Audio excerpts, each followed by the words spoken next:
there is something to be said for the political puritanism that exists. I personally believe it's part of it's a CIA psyop in many ways. We see this need to constantly talk about, for example, how terrible Tucker Carlson is. Yet Tucker Carlson not only had Chris Smalls on his show and gave him a fair opportunity to speak, but at the end, even though he specifically said, I'm not one who supports unions, but I can see why at this time in history, we should have a stronger labor movement. And I'm like, okay, if we disagree on a dozen other things, that's fine. If we can agree on this, that's a pretty big deal as far as I'm concerned. Your thoughts? I think what you said is important, very, very important, because that's another problem that we have. And that is we've been taught to dismiss people. And therefore, we can't listen to anything that they say, whether it's Tucker Carlson or Garland Nixon or whoever, right? And, I forgot how Abe Lincoln put it, but Abe Lincoln had I wish I had the exact phrase, but it had to do with basically if I agree with someone on politics, we can work on that together. And then once we disagree, we can go our separate ways. And I think we are getting to be in an economic and political situation where we don't have the luxury of remaining in our comfortable tribes anymore, where we have to find any way to get people who will discuss the important issues that need to be discussed, that will listen.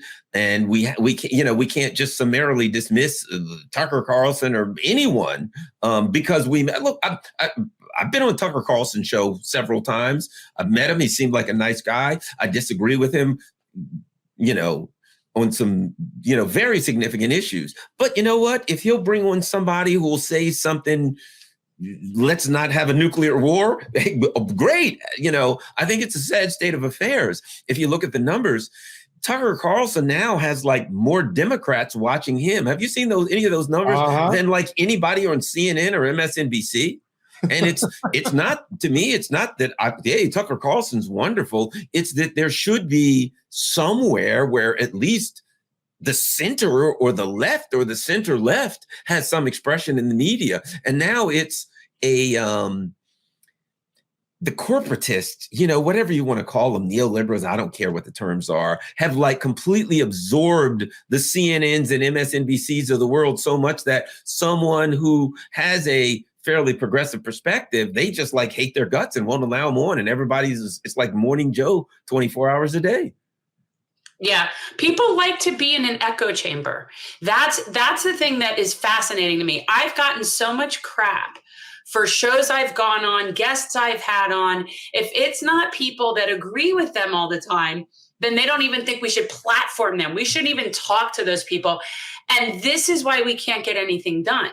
Because if you're only talking in your echo chamber and you're not bringing in bigger people bringing in more people to build a bigger coalition, then you're just sort of circling a drain. So I think it's so important. And I don't have this goal of converting righties to the left. They can be whatever they are. If there's things that we can work on, let's work on those things. My goal isn't to make them be like me. My goal is to work with people where we agree. That's the thing. And a lot of people on the left are very sanctimonious about it.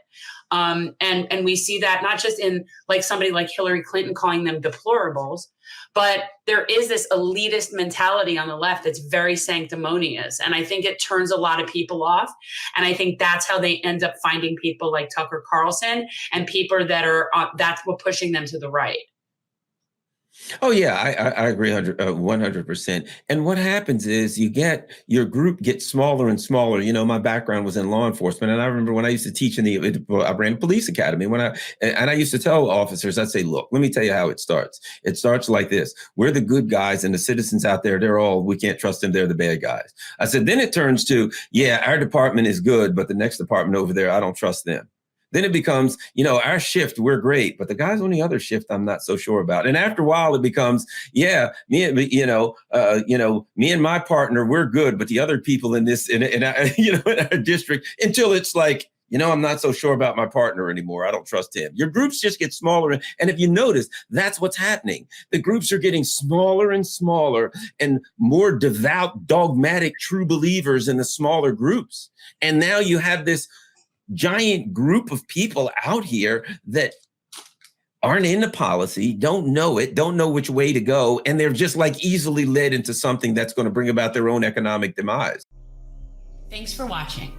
If you want to support our mission to transform politics into service, please like this video, subscribe, follow us on social media, and consider joining our Patreon, where you'll get early access to our interviews as well as other exclusive content. Links are in the description. Peace out.